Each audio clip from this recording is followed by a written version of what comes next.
Boa tarde, amigas, amigos, companheiras e companheiros. Estamos de volta com mais uma Hora 13. Semana aí que marca, né, o reinício dos trabalhos do Congresso Nacional, por via de consequência da CPI do genocídio, CPI da pandemia, né, e também a reabertura dos trabalhos judiciários. E já na segunda-feira a coisa começou quente, né, com o Tribunal Superior Eleitoral decidindo por unanimidade instaurar inquérito administrativo para apurar, né, delitos eleitorais por parte de Bolsonaro. Então, a semana começou, né, com a chapa, como gosta de dizer meu amigo Paulo Pimenta, a chapa quente, né? Nesse momento está havendo um depoimento na CPI, aí um coronel, um dos coronéis envolvidos em negociatas no Ministério da Saúde e que participou daquele jantar da propina, né? Inclusive, no âmbito do qual o funcionário, ex-funcionário do Ministério da Saúde, teve prisão decretada aí pelo presidente Omar Aziz, ainda pouco antes do recesso. Enfim, então esses são, né, são os assuntos aí dominantes já desses 3 primeiros dias, né, de reabertura dos trabalhos parlamentares e judiciais. E vamos ver aí os desdobramentos, né? Bolsonaro aí está sob cerco institucional. Bom, além desse, temos alguns outros aí, temas aí para um bate-papo. Se você quiser sugerir alguma coisa aí para a gente abordar, enfim, que eu tenha deixado de abordar, esteja à vontade para fazê-lo. Enfim, sabe que os desafios para debate são sempre bem-vindos aqui, né, nos nossos diálogos. Mas antes de nós darmos início, eu peço a você que diga, né, de que cidade está falando, né, se for aqui do Rio, de que bairro. Sempre bom saber também que há pessoas que nos acompanham do exterior, né? Bom saber como é que andam as coisas por lá, como é que está o enfrentamento à pandemia. E também nos digam, né, se o áudio está chegando bem, se as condições de som estão boas, se o vídeo está bom, tá? E você que está no YouTube, né, se inscreva no canal, nos canais da Resistência, dê um like, enfim. E se vocês tiverem aí, algum de vocês em outras redes, vamos aí curtir, compartilhar, chamar os amigos, né, para participar da conversa, comentar, enfim, aquelas coisas de praxe, mas que servem para fortalecer a nossa presença nas redes sociais, no YouTube e nas redes sociais. Boa tarde, Helena, como é que estão as coisas aí? Boa tarde, Adia. Boa tarde a todos que já estão aqui nos acompanhando para esse nosso bate-papo. Luciano Perini, já trazendo a vitória do Lula aí como lema. José Silva, a Luísa Monteiro, a Mônica Dias, o Elson Pereira, a Nenzinha Nunes, Maria Tereza, sempre aqui conosco, boa tarde. Galdino Moura, o Fernandes Hernandes, Maria Tresoldi,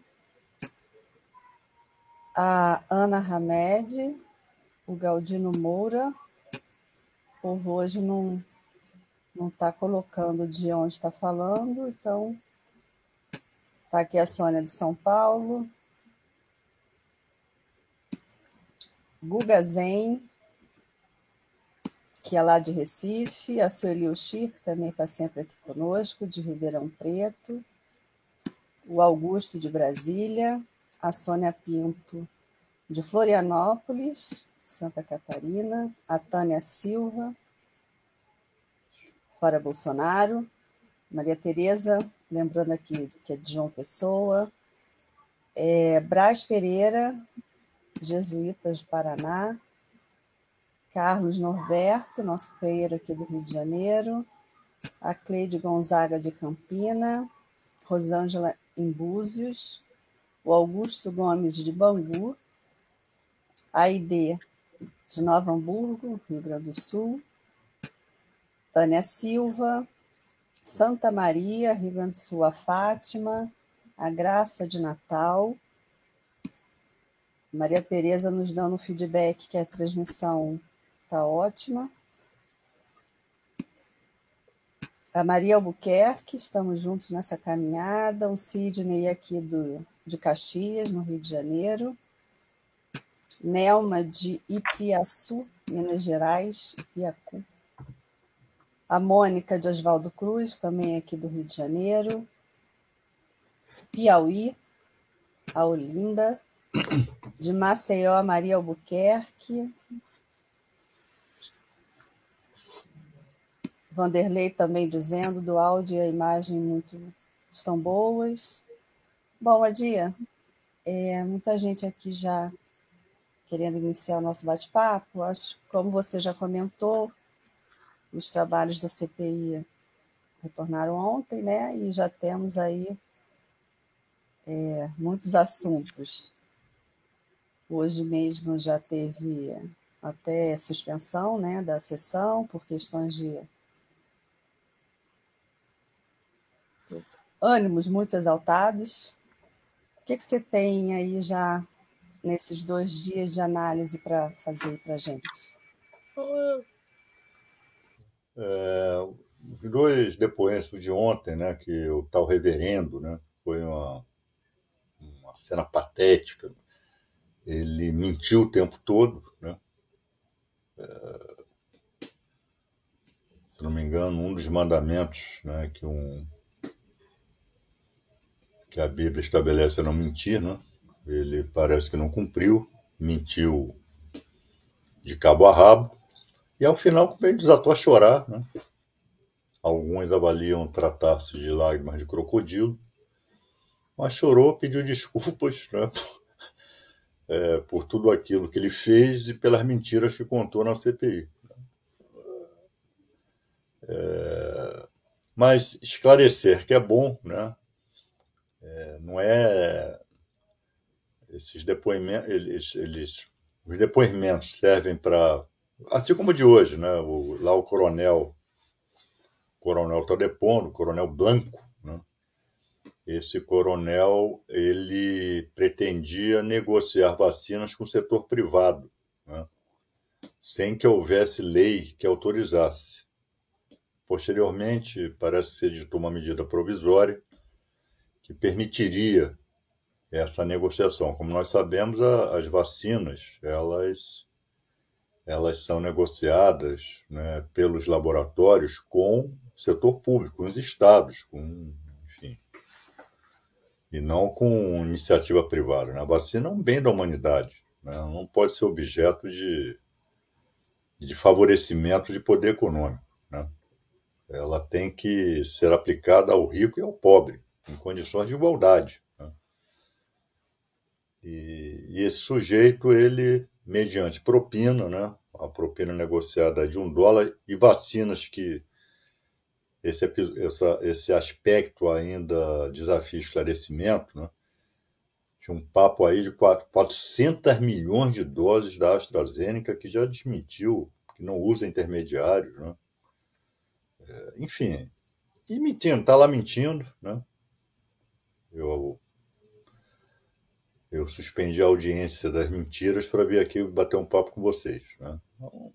Esses depoimentos, na verdade, eles servem para mostrar o quilate da gente que habita hoje o Ministério da Saúde, né? Como nós sabemos, está loteado pela corrupção. De um lado, gente do Centrão, de outro lado, coronéis, inclusive alguns da ativa, né? Coronéis do Exército. Enquanto isso, o povo morre aí do vírus, né? Enquanto isso, o processo de vacinação caminha a passos de cágado, né?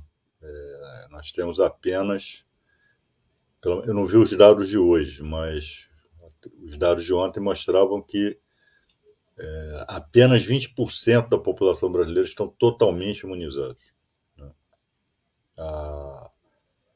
A imunização parcial, né? Ou seja, aquela primeira dose já atingiu aí pouco menos, ou já atingiu hoje, né? Metade ou um pouco mais da população, mas a segunda dose, o pessoal que tomou a segunda dose ou tomou aquela dose única, né?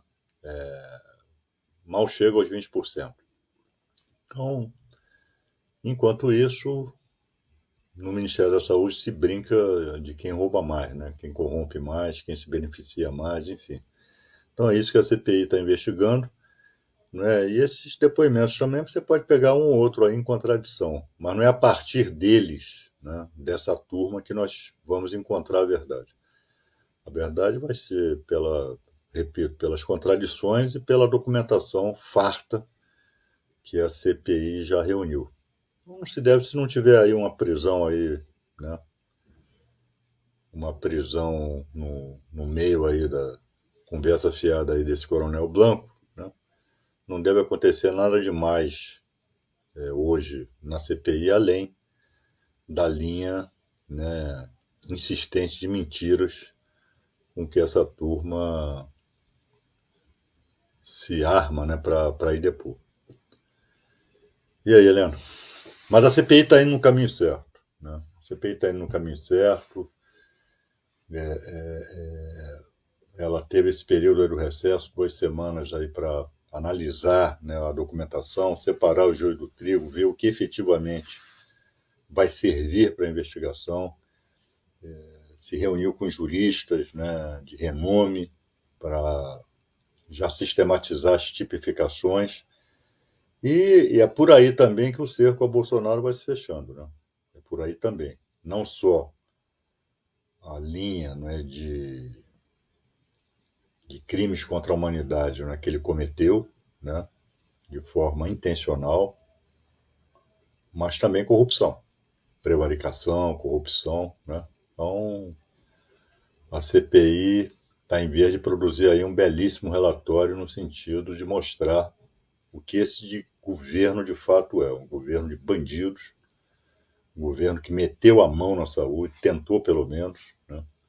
E um governo da matança, né? Da matança generalizada do povo brasileiro, com essa tese absurda, né, idiota, da imunização de rebanho. E aí, Helena? A Dia Dáurea fala, né, que a CPI precisa muito prender alguém, é urgente. Esse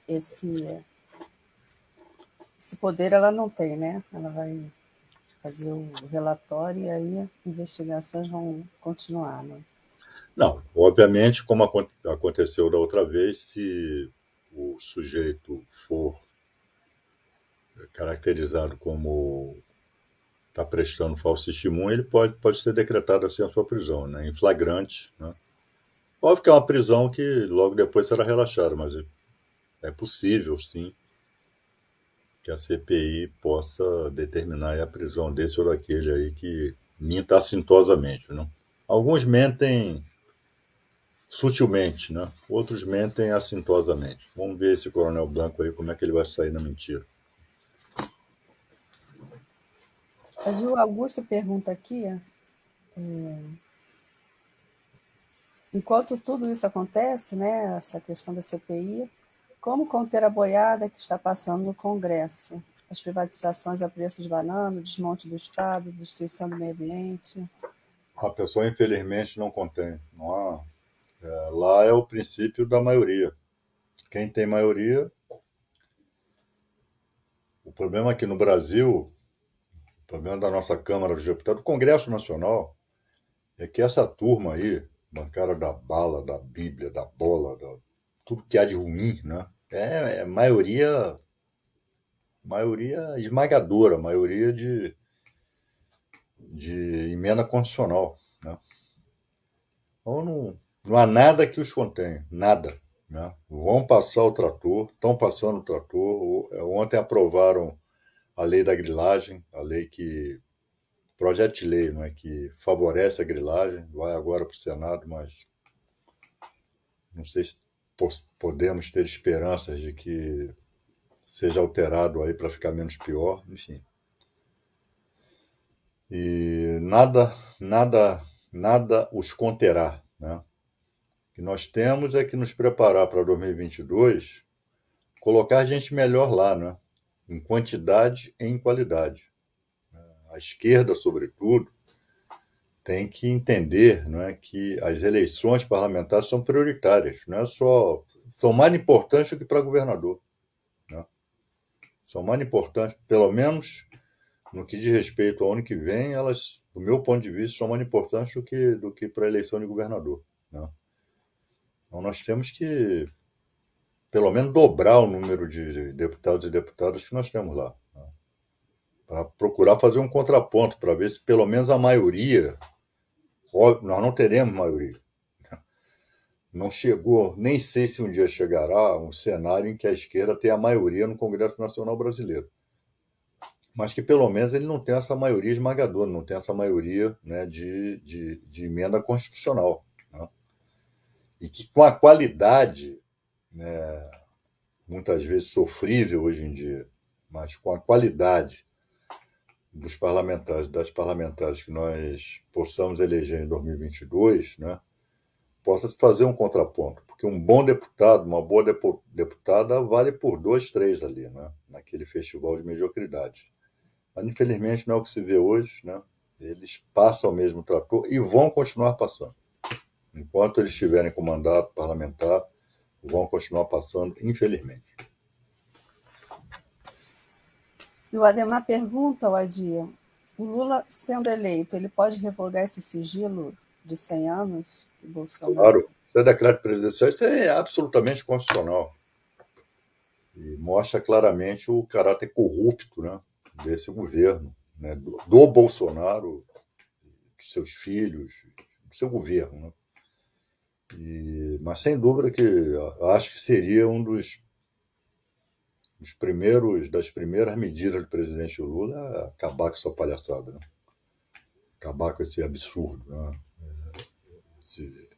Esse sigilo de 100 anos, né? Não há previsão legal para isso. Isso não pode estar na subjetividade exclusiva do presidente da República baixar um decreto desse. E vocês veem, baixar decreto, pô, qualquer coisa, inclusive crachá dos filhos. Por que os filhos, né, a título de que esse sujeito que é vereador aqui no Rio, né, dizem, pouco aparece na Câmara, o que é bom para a Câmara dos Vereadores, né? Para a Câmara de Vereadores aqui do Rio, esse elemento, né, mau elemento, ele não estar participando, não aparecer por lá é muito bom. Agora, para o Brasil, né, não, né? Porque esse sujeito é um sujeito deletério, assim como todos os membros da sua família, né? E o que ele vive lá, fazendo o que no Palácio do Planalto? Óbvio, integrando aquele gabinete paralelo que a CPI está investigando. Então, 100 anos de sigilo sobre os crachás do filho, que indevidamente, né, se aboletam lá no Palácio do Planalto, né, por conta do pai, né, que está levando o Brasil para o buraco, né? Estão lá para assessorar o pai nessa viagem para o buraco, né, que Bolsonaro está levando o país. Bom dia. Como esse governo vive nos brindando com sempre novos escândalos, novas denúncias, na velha máxima de que nada está tão ruim que não possa piorar, nós vimos aí essa semana que o TCU descobriu, né, que o Ministério da Defesa desviou dinheiro do SUS que era para a Covid e usou para gastos militares, né? Inclusive até uniformes foram comprados. Ficamos até sem palavras, né, gente, a isso. O Ministério Público que atua a representante do Ministério Público que atua no Tribunal de Contas da União produziu um relatório mostrando que gastos que deveriam estar sendo utilizados na pandemia não aparentemente não foram bem aplicados na defesa, na saúde e na economia, no Ministério da Economia, né? E os gastos maiores, ou entre aspas, estou colocando entre aspas porque a apuração não terminou, né? Isso é um entendimento preliminar da procuradora do Ministério Público com assento no Tribunal de Contas da União. Mas esses gastos desviados, esse dinheiro em tese desviado, é em maior monta no Ministério da Defesa, né? Com gastos para o Ministério da Defesa e não para a pandemia. Aparentemente, pode-se ponderar, e é isso que a investigação vai ter que dizer, se não está sendo usado indiretamente. Então, sei lá, militares que estejam envolvidos, né, no combate à pandemia, tem que viajar, tem que dormir, tem que se alojar, tem que se alimentar. Então, se o dinheiro, né, está sendo gasto com esses itens, mas esses itens eles estão ligados ao enfrentamento à pandemia, tá bom. Mas aparentemente não é assim. Aparentemente não são gastos que têm sido efetivados, né, em benefício da população, na defesa da população contra a Covid, né? São gastos ordinários, despesas ordinárias do Ministério da Defesa. Então, o Ministério da Defesa vai ter que explicar, né? Para isso, existe a investigação. Mas, aparentemente, houve desvios. E esse é o problema, né? Aí, quando se levanta essas coisas, os militares ficam abespinhados, vêm com ameaça de golpe, como se eles estivessem acima da nação. Como qualquer órgão público, como qualquer gestor, né? Vai ter que explicar. Vai ter que explicar que gastos são esses, porque aparentemente não são gastos ligados ao enfrentamento à pandemia. Então, que gastos são esses? Se eles provarem, não, tá aqui, essa rubrica aqui, essa outra aqui, está tudo,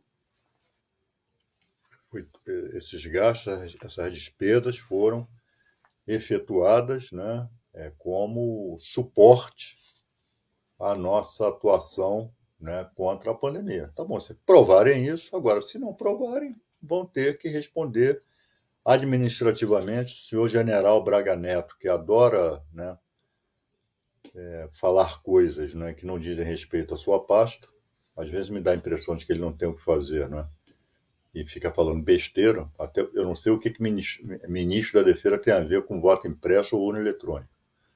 Me parece que isso não está inscrito nas atribuições, né, de um ministro da Defesa. Então, o ministro Braga Neto agora vai ter que perder um tempo, né, seu precioso tempo que ele usa para nada, além de estar produzindo notas golpistas,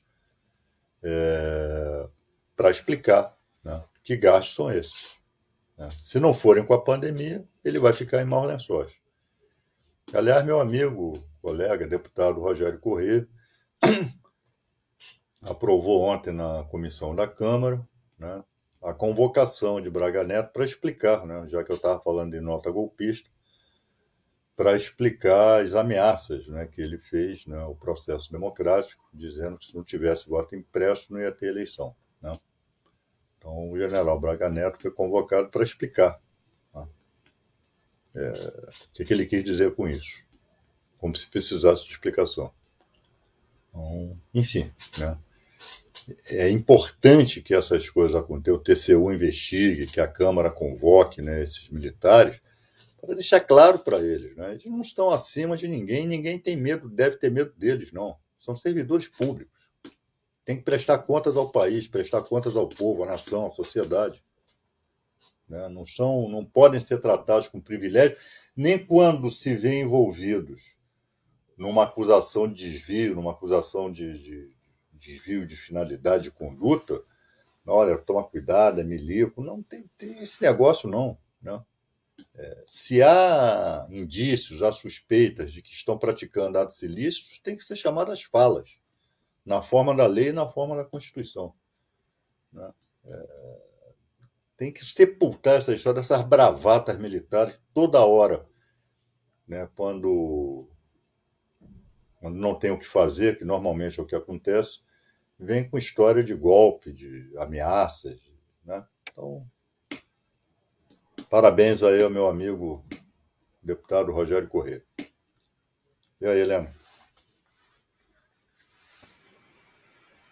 Adia, nós vimos aí sair algumas pesquisas, né? O Carlos Norberto até fala que saíram 2 pesquisas hoje e ambas com vitória do Lula. Algo a ser comemorado. Eu não comemoro, viu, Ziliano? Eu não, né? Eu fico contente, tal, mas não comemoro, não. Né? Não comemoro porque pesquisa não é voto, né? Pesquisa é uma situação de momento. Claro, o presidente Lula tem intenção de voto consolidada, o presidente Lula é querido pelo povo brasileiro, né? Está sentindo falta dele, está sentindo falta, sente saudade do governo dele, mas daqui até a eleição tem muita água para correr debaixo da ponte, né? Bolsonaro, apesar de tudo, né, não está morto, o bolsonarismo não está morto. Então as pesquisas são mais no sentido de nós vermos que o presidente Lula é um candidato mais que viável, né? Porque elas dão conta que ele venceria qualquer um no segundo turno e com Bolsonaro a vantagem é maior ainda, né? Aliás, essas pesquisas dizem que hoje, qualquer candidato venceria Bolsonaro no segundo turno. Mas também elas apontam que não há, nesse momento, não se pode fugir à hipótese do presidente Lula ganhar no primeiro turno, né? Ele tá perto disso, em termos de índices percentuais. Agora, não é caso de comemorar, não. Pelo contrário, tem que ficar atento, porque isso é utilizado por eles, né? Ó, esse cara aí com esse negócio de cercar Bolsonaro, se a gente não tomar providência, se não vier semipresidencialismo, né, que é o parlamentarismo disfarçado, o golpe pode vir por aí, não é golpe de tanque militar, de lava-jato, o golpe pode vir por aí, né? Tentar esvaziar os poderes do presidente da República, da presidência da República, né? Com essa figura aí do semipresidencialismo, parlamentarismo, enfim. Então nós temos que ficar atentos, porque essas pesquisas, ao mesmo tempo que confortam o nosso espírito, nós que somos eleitores do presidente Lula, que gostamos do presidente Lula, que queremos o presidente Lula novamente presidente da República, mas essas pesquisas servem para eles também, né? No sentido de assolar ânimos, né, contra, mais uma vez, Lula vir a governar o Brasil, né? Então, não vamos sair soltando foguetes, não, né? Nós temos aí tarefa árdua pela frente, temos 2021 para enfrentar, até chegar a 2022, né? E o fundamental é que a mobilização popular não se perca, que ela permaneça, porque nós vamos precisar de suporte popular para o enfrentamento com o fascismo e depois, se ganharmos as eleições, para governar, né? Então, vamos ficar atentos, não vamos sair soltando foguete antes da hora, não.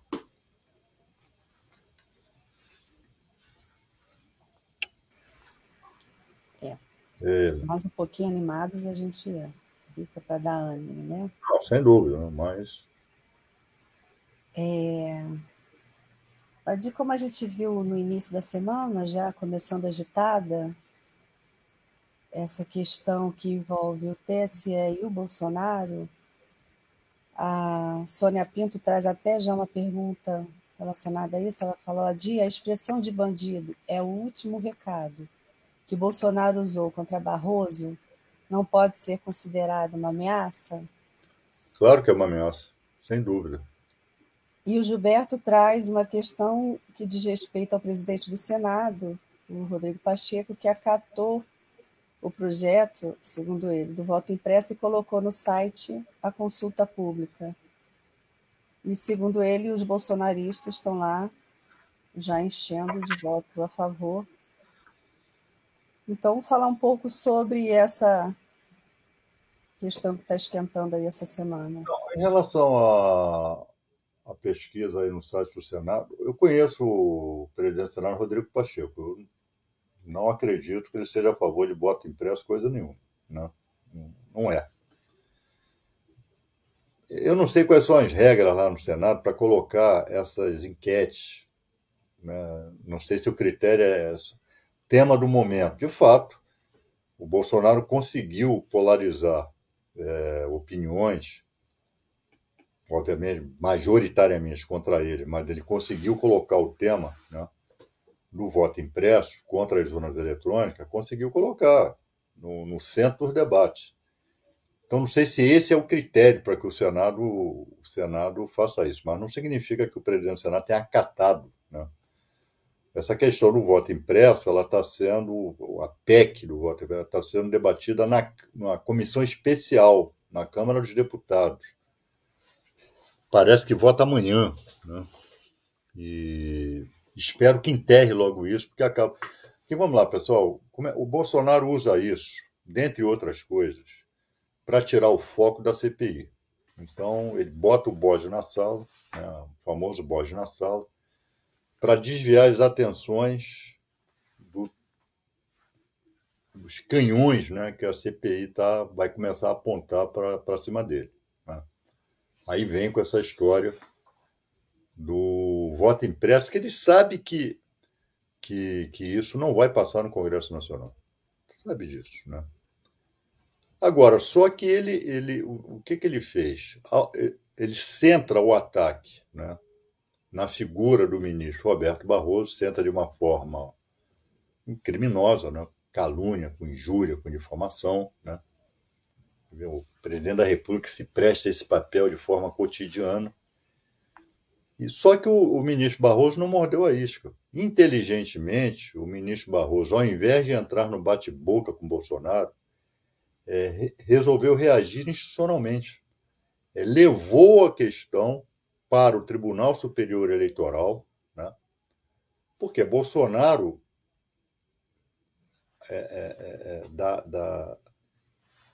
da cadeira presidencial, que é a cadeira mais importante da República, ele ataca um dos pilares, né, da confiança que a população deve ter na democracia, que é o processo eleitoral. Ele põe sob suspeita o processo eleitoral. E é tão imbecil, né, é tão obtuso, né, é tão fora de propósito.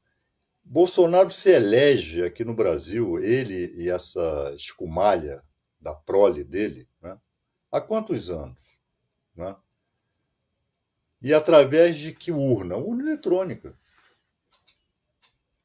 Fraude é o que ele diz que quer. Fraude é o voto impresso.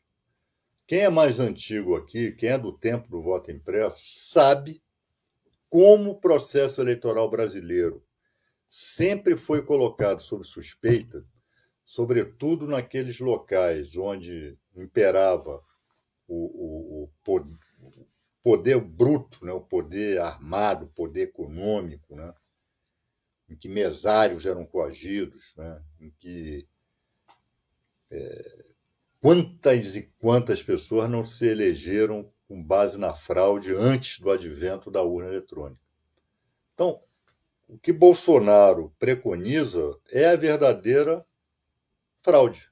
O voto impresso aqui no Brasil era sinônimo de fraude. Então, nesse sentido, as urnas eletrônicas, elas são uma conquista do processo democrático brasileiro, do processo eleitoral brasileiro, sem sombra de dúvida. Né? Eu lembro, as eleições, sobretudo as eleições nacionais, levavam dias para que o processo de apuração fosse concluído. Impugnação daqui, impugnação dali, fraude, enfim. A urna eletrônica, pois, enfim, porque a urna eletrônica, obviamente, não é papel dela, ela não acabou, que também é um viés de fraude, e que, aliás, beneficiou Bolsonaro, né, é o poder econômico. Essa é a grande fraude nas eleições, e isso não tem nada a ver com urna eletrônica. A urna eletrônica, ela coleta o voto, e é uma coleta segura. Né? É uma coleta que não abre espaço para fraude. Né? Não, ninguém vai votar no lugar de ninguém. No sistema de urna eletrônica, isso não. E ela vem se aperfeiçoando ao longo do tempo. Ela é auditável, sim, né? Como Bolsonaro diz que não é. Então, agora, Bolsonaro se elegeu na fraude. E não digo só fraude de ter tirado o Lula do jogo eleitoral lá com aquela quadrilha lá de Curitiba, não. Não foi só isso, não. Né? Mas fake news, né? Poder econômico. E agora ele foi cutucar. Então, o que, que o ministro Barroso inteligentemente fez? Não, ele está dizendo que há fraude, então nós vamos investigar, ele vai ter que provar. Hoje ele respondeu ao corregedor-geral, já fora do prazo, ao ministro Luiz Felipe Salomão, corregedor-geral eleitoral, e não apresentou prova nenhuma, porque você não pode provar aquilo que é improvável. Ele não tem como provar que há fraude, porque não há fraude. Né? Então, Bolsonaro ele resolveu, né, para tirar o foco da CPI, ele resolveu comprar uma briga com o judiciário, personificando na figura do ministro Barroso, que, repito, não mordeu a isca, tratou a questão inteligentemente de maneira institucional, e agora há um inquérito aberto. Né? O ministro Salomão pediu compartilhamento de provas do inquérito do Supremo Tribunal Federal que apura fake news, então, que isso pode se comunicar com o processo eleitoral. Então, todos os delitos eleitorais de Bolsonaro, né, vão ser investigados no âmbito do Tribunal Superior Eleitoral. Né? O Supremo vai compartilhar essas provas lá nesse inquérito aberto, né, por unanimidade, no Tribunal Superior Eleitoral, que se junta com aquelas duas ações de investigação eleitoral contra a chapa Bolsonaro-Mourão das fake news. Então, todo aquele inquérito dos atos antidemocráticos, tudo aquilo, né, tudo isso está sendo compartilhado com o TSE, e tudo aquilo que significar delito eleitoral vai estar ali sob escrutínio do Tribunal Superior Eleitoral. Né? E afora isso, o TSE enviou notícia crime, né? Por conta daquela live de Bolsonaro com a participação do ministro da Justiça, né? Em que ele faz categóricas afirmações, né, caluniosas, configurando crime de responsabilidade, crime comum. Né? Então, Bolsonaro está sob cerco. É a CPI, é o Poder Judiciário, a mais alta corte da Justiça Eleitoral, o Tribunal Superior Eleitoral, e a mais alta corte de justiça do Brasil, que é o Supremo Tribunal Federal, com inquéritos abertos contra ele. Isso vai dar em alguma coisa? Esse Bolsonaro pode ficar inelegível? Pode. Agora, nós sabemos, isso foi um recado duro, o mais duro recado que o Poder Judiciário deu a Bolsonaro. Ele está com canhões apontados para cima dele. E esse canhão pode disparar a qualquer momento. O disparo desse canhão, essa vai ser uma decisão política, como sempre é. Né? Juridicamente, há elementos para Bolsonaro ir para casa, ou melhor, ir para a penitenciária, para Papuda, para Bangu 8, há. O que não falta o que não faltam são elementos jurídicos, né, para não só perder o cargo, mas como ir em cana.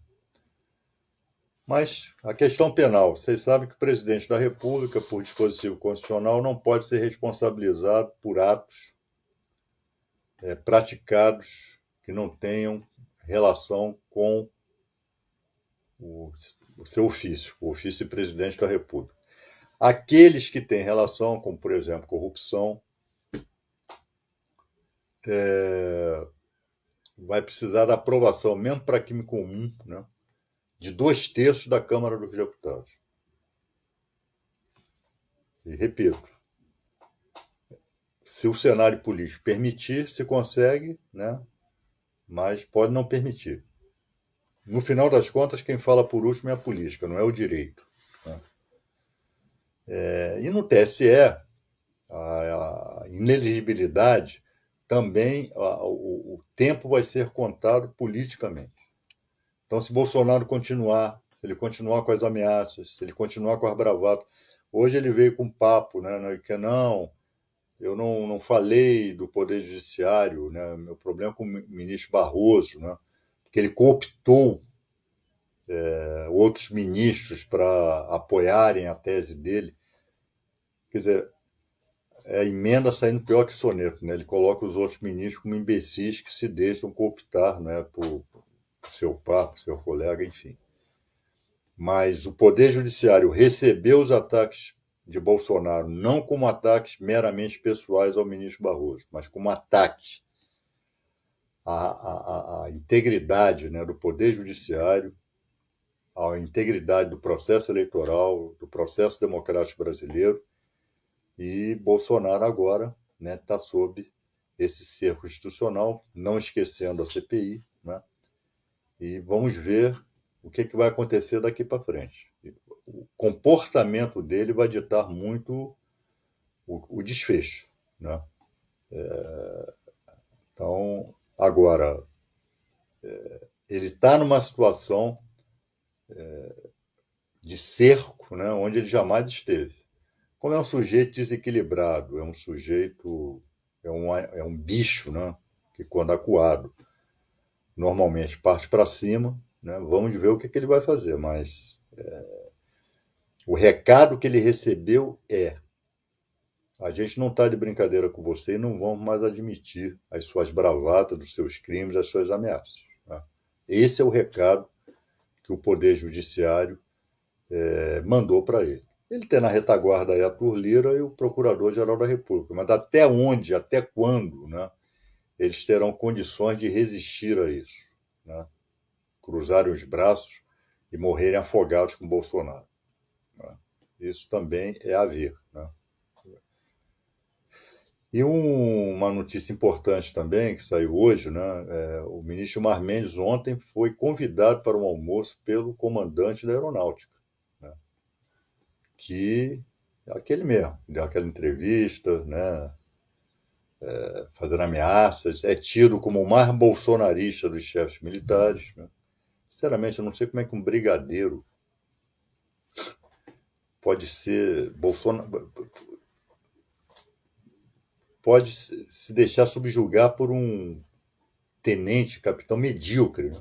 Mas enfim, um débil mental, mas é tido como o mais bolsonarista dentre os chefes militares. E teria enfatizado ao ministro Mendes que as Forças Armadas não vão integrar uma aventura golpista e se disse a favor das urnas eletrônicas. Né? Então, isso é um dado que deve ser registrado e sobre ele, e ele merece aí uma análise, enfim, dentro desse contexto. Sinceramente, qualquer golpe de Estado, ele precisa de narrativa, ele precisa de um motivo. Porra, alguém aqui acredita que voto impresso vai ser motivo para golpe, porra? Governo, uma porcaria de governo. Simplesmente não há um item nesse governo que preste, né, bem avaliado, né, um país completamente desmoralizado internacionalmente. Esses milicos vão se aventurar a dar golpe. Eu acho muito, muito difícil, né? Pouco provável. Bolsonaro, se pudesse, daria um golpe, daria, mas ele não pode. Vontade, golpe não depende só de vontade, né? Golpe você tem que ter as condições. Vocês veem essas manifestações aí do final de semana pró-voto impresso. Em todo o Brasil, somando todo o Brasil, não chegou a 5.000 pessoas. E me disseram que teve um lugar aí que não apareceu ninguém na manifestação. É a primeira vez que eu vejo uma manifestação sem ninguém. Então, não é por aí que Bolsonaro vai pautar a vida nacional. Agora, óbvio, ele é o presidente da República e ele consegue, né, com essas bravatas dele, o máximo que ele consegue é polarizar, é chamar a atenção, mas receber um duríssimo recado do Poder Judiciário. Vamos ver como é que ele daqui para frente vai reagir a isso. Vai se enquadrar. Se não se enquadrar, aí eu vou começar a acreditar mesmo que, no mínimo, ele vai ficar inelegível. Vamos ver o que vai acontecer daqui para frente. Repito, né, do meu ponto de vista, o que dita o desfecho de casos como esse é a política e não o direito. O direito dá o respaldo, mas a decisão é uma decisão política, inclusive por parte dos tribunais, né? Então vamos ver aí como é que o processo político vai. Que desfecho com o processo político vai impor a isso, né? Pode ser que esses inquéritos fiquem aí, rolando até o fim do mandato de Bolsonaro, mas pode ser que não. Vai depender muito dele. E aí, Helena? A Iracema, ela lembra que, né, que uma das estratégias do fascismo é justamente desmerecer as instituições, que é o caminho sempre de Bolsonaro, né? E sobre essa questão de um possível golpe, muita gente aqui receoso em relação a isso, e a Juliana Carvalho, ela diz que ontem em live o deputado bolsonarista Otônio de Paulo incitou claramente, com todas as palavras, uma guerra civil caso Bolsonaro fique inelegível. Você não vê condições para Esse isso. é um imbecil. Esse imbecil, ele provavelmente não vai nem se reeleger, esse idiota. Né? Aquela onda que houve em 2018, que idiotas como esse, que ninguém sabia quem eram, né, se elegeu com 200 mil votos, com 100 mil votos, isso não vai mais acontecer. Pessoal. Então, você é um imbecil. Qual é esse idiota? O que ele representa para dizer que vai ter guerra civil? Quem é que ele mobiliza para isso? Porra, você é um imbecil. Né? Daqui a pouco vai miar. A hora que for preso, como o outro lá, né? Que hoje vive chorando, vive choramingando, daqui a pouco vai ficar miando, né? Fica rugindo aí em rede social e depois que é grampeado, né? Depois que bota a tornozeleira eletrônica, fica miando aí, que nem um gatinho. Né? É o caso desse imbecil aí. Não deve ser nem levado em consideração. Bom, as qualidades aí o povo gostou. O Adia, nós vimos, falando um pouco, saindo das nossas questões mais internas, o que você tem aí a nos dizer sobre essa união entre Biden e Bolsonaro contra a China nessa questão aí do 5G? Que aproximação é essa? Não é exatamente. Acho que o termo aproximação ele é insuficiente para explicar. Trata-se de subjugação. Né? É, o, é o império exercendo a sua política, exercendo a sua vontade. Né? A América Latina sempre foi encarada pelos Estados Unidos como um quintal, onde eles impõem a política, sobretudo na época da Guerra Fria. Aliás, eu outro dia, né, aquela, aquela entrevista do Putin para o Oliver Stone foi a última grande iniciativa do saudoso site Knockout, né, do meu amigo Fernando Moraes, que exibiu, né,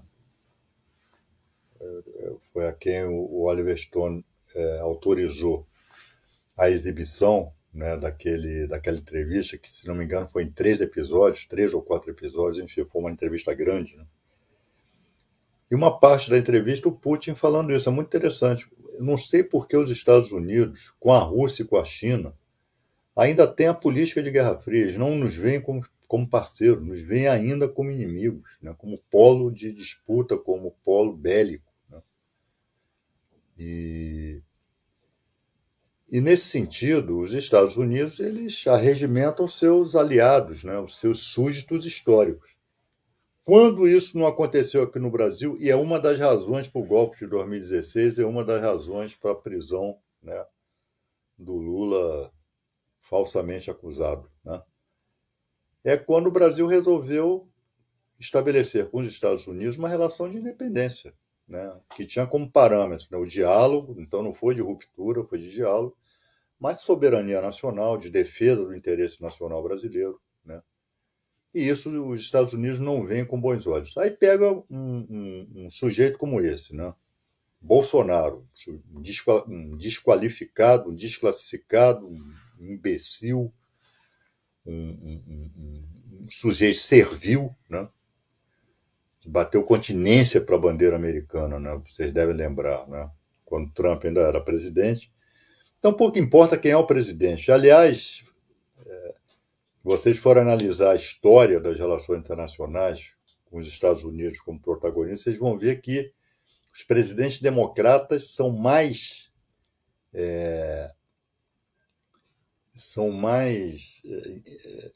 defensores de intervenção nos assuntos de outros estados, até mesmo que os são mais belicosos, né, com outros países, né, até mesmo que os republicanos, né. É bom lembrar que as 2 bombas atômicas jogadas no Japão, né, foi por ordem de um presidente do Partido Democrata, Harry Truman, né? E, enfim, a guerra do Vietnã e por aí vai, né? Invasão do Afeganistão, né? É tudo presidente democrata. E agora, nessa questão do leilão da banda 5G, né, os Estados Unidos querem excluir a China, né, do leilão. E, para isso, coopta, né, o governo Bolsonaro, que óbvio que se presta para isso. Coisa que Lula, por exemplo, jamais faria, né. Então, não se pode ter ilusão. Há determinadas questões em relação às quais a gente não pode ter ilusão. Mudança de governo em Israel vai beneficiar o povo palestino? Não, né? Porque, infelizmente, a opressão sobre o povo palestino é uma política de Estado israelense, não é política de governo. Mudança de regime no estado de governo dos Estados Unidos, sai republicano, até democrata e vice-versa, vai ter influência sobre as relações com Cuba só se for para pior, né? Porque nós estamos vendo aí agora, né? Estão tentando desestabilizar Cuba, estão tentando agravar, né? Tornar pior ainda o embargo, o bloqueio, né, sobre Cuba, que vem desde a década de 60. Então nós não podemos ter ilusões, né? Na política internacional é a lei do mais forte, é a lei da selva, é a lei do mais forte.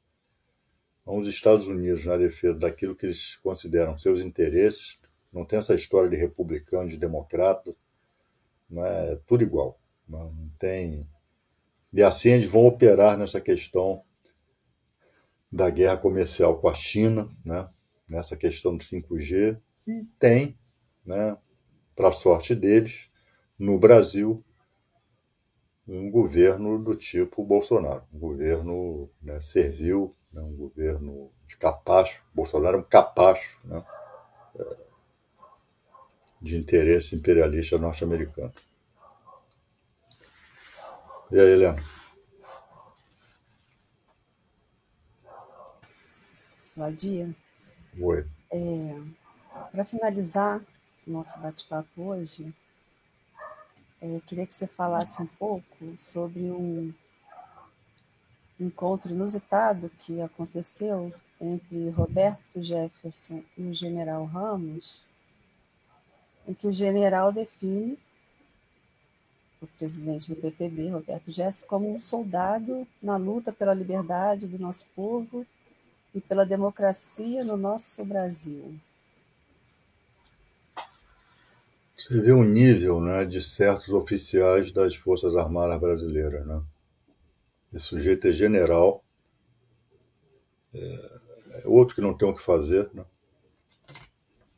partir das suas atribuições de militar, né? E aparece abraçado e enaltecendo esse delinquente de nome Roberto Jefferson, que é um delinquente da política.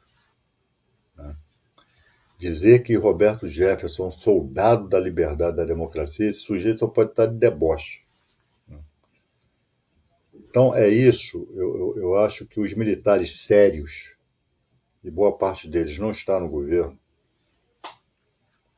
devem começar, até para o bem da imagem das Forças Armadas, da respeitabilidade que eles querem, com que eles querem ser vistos pelo povo brasileiro, repensar o seu papel na história, o seu papel na vida institucional brasileira. Eles devem se afastar, eles deviam apoiar, deviam ser os primeiros a apoiar aquela PEC da deputada Perpétua Almeida, que não permite que militares da ativa ocupem cargos civis, que não digam respeito aos seus assuntos. Deviam apoiar isso como um passo primeiro importante para se afastarem definitivamente da esfera da política, onde eles não são bem-vindos. E tomarem cuidado com a sua própria imagem. Como é que um general aparece abraçado com esse delinquente da política? Um marginal. Né? Marginal é aquele que está à margem, né? Que é o caso de Roberto Jefferson, que só aparece, né, nesse território aí das redes sociais, com arma, né, ofendendo a tudo e a todos, com ataques racistas, homofóbicos. Como é que esse sujeito pode ser pintado com seriedade como defensor, como soldado da liberdade e da democracia? Quer dizer, então é essa degradação moral, institucional, né, que o governo Bolsonaro nos levou, e carregando de roldão esses milicos aí, como esse general Ramos, né, que é o que aparece confraternizando, abraçado, né, com esse delinquente. Né. Então, nós temos, acho que a sociedade brasileira e os próprios militares, né, devem repensar o papel das Forças Armadas aqui no Brasil. Isso é um grande debate. Eles são um ponto fora da curva institucional, né? Eles não contribuem para o fortalecimento da democracia, e já está na hora de eles definitivamente se circunscreverem às suas casernas, né? E cuidar dos assuntos militares, coisa que eles fazem pouco, né? Como a vida tem mostrado. E aí, Helena, acho que já falei demais, né? O Adil Carlos Fernandes acha que o Roberto Jefferson ainda vai receber o castigo que merece. A hora dele vai chegar. Agora, para terminar, a Sueli, que é uma companheira sempre aqui conosco, traz uma pergunta. Eu vou finalizar com ela. Não acho que é uma pergunta fácil. Adi, tristeza ver o Brasil hoje.